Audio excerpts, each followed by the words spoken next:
Saya akan berikan kesempatan pada penulis berikutnya, penulis terakhir, Mas Bung Alfian Hamzah. Bung Alfian, silakan Bung Alfian. Langsung kesempatan saya berikan, bisa langsung komentar. Terima kasih Bro Erta. Halo semuanya, saya cuma mau bilang bahwa yang paling menarik sebenarnya dari cerita tentang Pak Qasim Sulaimani ini bahwa bisa kita tinjau bahwa sebenarnya ini kan antara Amerika sama Iran sudah seperti kayak dua orang yang sudah terlalu lama terlibat dalam seperti orang mau berkelahi tapi tidak pernah terlihat perkelahiannya. Momen itu akhirnya datang setelah Amerika memutuskan membunuh Pak Qasim Sulaimani. Akhirnya orang tahu siapa sebenarnya yang bagaimana akhir dari cerita ini. Kan kalau kita lihat sampai untuk waktu yang lama muncul konspirasi bahwa Amerika sama Iran ini sebenarnya main mata saja, karena selama ini sebelum pembunuhan Pak Qasim Sulaimani itu kan Amerika bicara apa, Iran bicara apa, dua-dua orang seperti orang yang selalu mau berkelahi, tapi tidak pernah terlihat di depan mata kayak apa konfliknya. Nah, setelah keputusan Amerika membunuh Pak Qasim Sulaimani ini akhirnya semua spekulasi terkait konspirasi Amerika Iran, kemudian akhirnya orang juga jadi paham siapa sebenarnya yang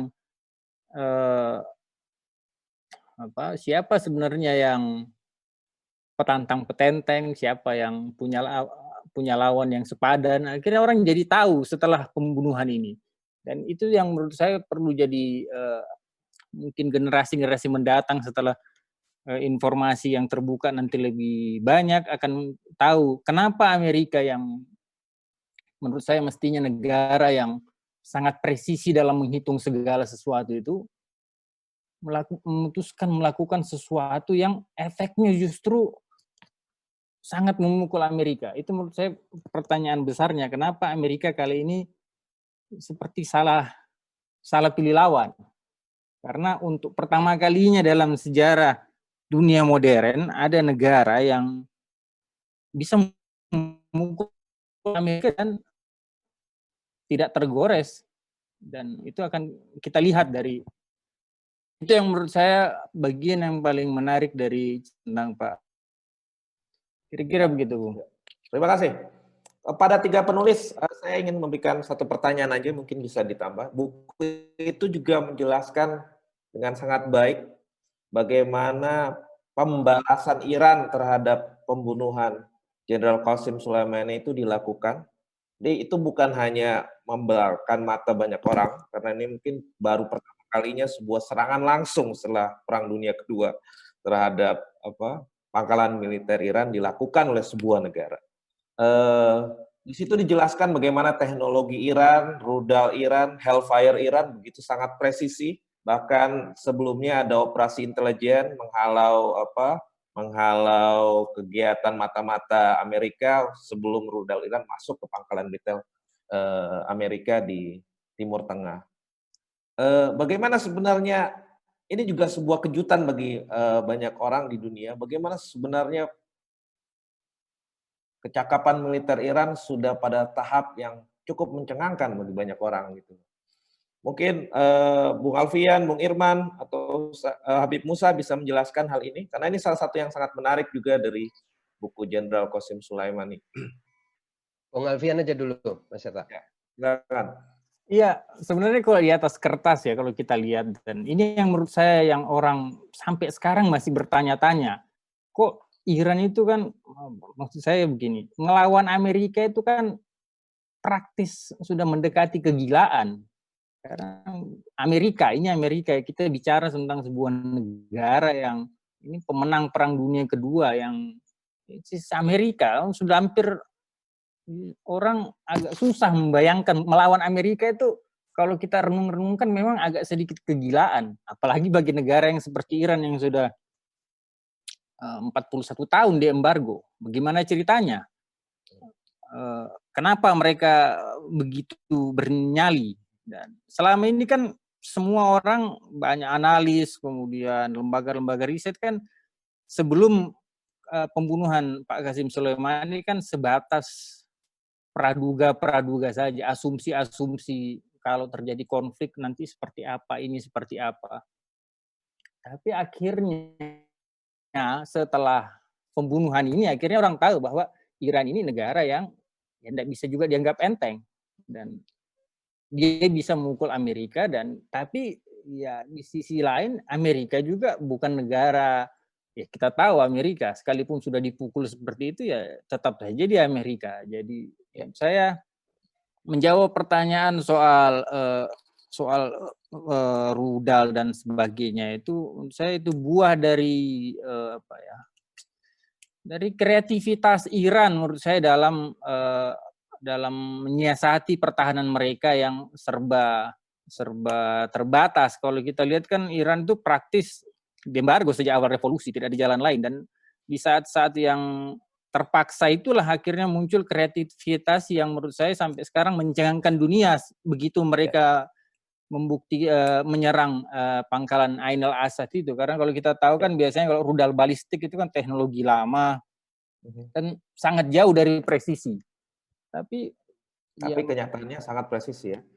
Di tangan mereka barang itu bisa menjadi sangat-sangat presisi. Kan biasanya bagian yang seperti itu kan diserahkan ke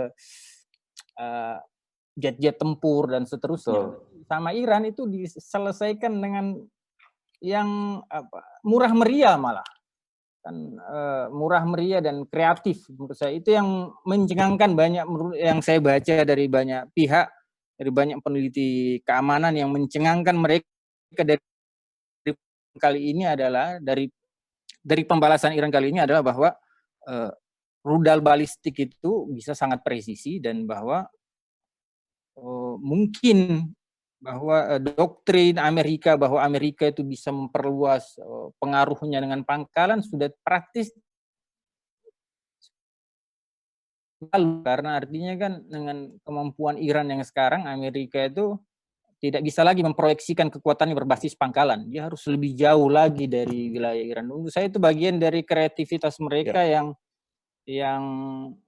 menarik untuk jadi kajian banyak. Baik, satu hal lagi pada penulis, kenyataannya pada akhirnya Amerika juga tidak membalas. Ini lagi-lagi itu menurut saya juga menarik gitu. Para penggila perang mungkin di seluruh dunia cukup kecewa melihat situasi yang tidak saling berbalas ini. Bisa dijelaskan dari sudut pandang penulis, mengapa Amerika dalam hal ini yang biasanya nafsunya sangat luar biasa dalam berperang, memilih untuk tidak membalas? Apakah ini perhitungan yang kalkulatif, datang dari sebuah kedisiplinan membaca musuhnya, atau ada hal lain yang sedang diperhitungkan Amerika? Mungkin Pak Irman atau Habib Musa bisa menanggapi soal ini sebelum kita beranjak kepada sedikit aja ya. Kalau kita baca situasi sebelum pembunuhan Jenderal Qasim Soleimani kan kita tahu bahwa Amerika sudah mengeskalasi cukup jauh gitu. Artinya sudah banyak batas-batas yang dia terabas atau dia langgar. Dan ternyata pembunuhan terhadap Jenderal Qasim Soleimani yang pada saat itu adalah seorang pejabat dari negara berdaulat, sedang dalam misi kenegaraan ke sebuah negara yang berdaulat untuk bertemu dengan pejabat lain yang juga dari negara yang berdaulat, ini semua menyebabkan Amerika itu dalam posisi yang di mata hukum internasional dan di mata semua orang, kalau ada perang yang kemudian terjadi akibat dari pembalasan Iran, maka Amerika itu tidak itulah kepada sensus ya, istilahnya kembali normal. Biasanya kan orang ini kan gila ada batasnya lah. Semua orang gila itu sebenarnya ada batasnya. Cuman kita aja yang nggak tahu. Nah, kita lihat orang seperti Donald Trump kan pasti gila gitu. Berani membunuh seorang jenderal yang dijadikan pahlawan oleh banyak orang di kawasan Timur Tengah gitu. Dan terbukti ketika penguburannya kita lihat ada jutaan orang yang turun ke jalan untuk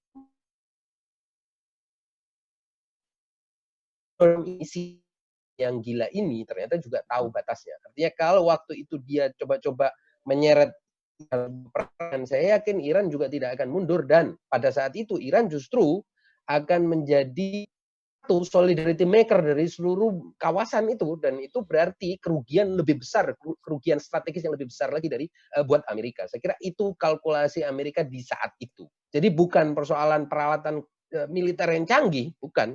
Saya kira nggak ada untungnya sudah kalau berlanjut gitu. Jadi let's finish it, gitulah kata kira-kira begitu. Udah kita lupakan, kita hentikan semuanya. Saya kira itu penyebabnya. Ya, terima kasih. Mungkin Bung Irman ada ingin menambahkan?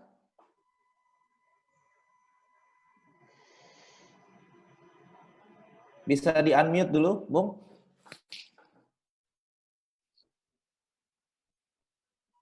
Oke, mungkin sedikit ya. Tadi sebenarnya tidak terlalu berbeda dengan apa yang disampaikan oleh Habib Musa, bahwa ya semuanya memang berhitung soal kelanjutan konflik itu, dan saya pikir pembuat kebijakan di Teheran dan Washington tahu batas-batasnya ya. Jadi Amerika merencanakan membunuh Syahid Qasim Soleimani juga dengan pertimbangan-pertimbangan. Saya pikir meskipun tentu saja pertimbangan hukum tidak dipakai karena jelas melanggar ya hukum diplomatik internasional, hukum internasional, karena bagaimanapun beliau atau Jenderal Qasim Soleimani adalah pejabat negara yang sedang berkunjung ke negara lain yang mestinya dilindungi oleh hukum-hukum internasional, diplomasi. Itu bukan jadi pertimbangan, tapi mereka setidaknya sudah mempertimbangkan akan seperti apa respon Iran, dan Iran juga sangat memperhitungkan. Jadi kira-kira beginilah, ini siapa yang memulai perang dalam apa istilahnya dalam skala besar dan ingin melakukan semacam perang jangka pendek atau kira-kira penghabisan itu. Saya pikir kedua negara ini tidak akan melakukan itu, karena bagaimanapun apalagi Iran, mereka melihat keuntungan untuk melakukan perang jangka panjang, karena di situ justru keunggulan Iran selama ini. Demikian kata. Ya, terima kasih Bung Irman. Kita akan beralih sekarang kepada narasumber. Saya akan juga memulai dengan menyapa Mbak Dina Sulaiman, pengamat Timur Tengah kita dari Universitas Brawijaya.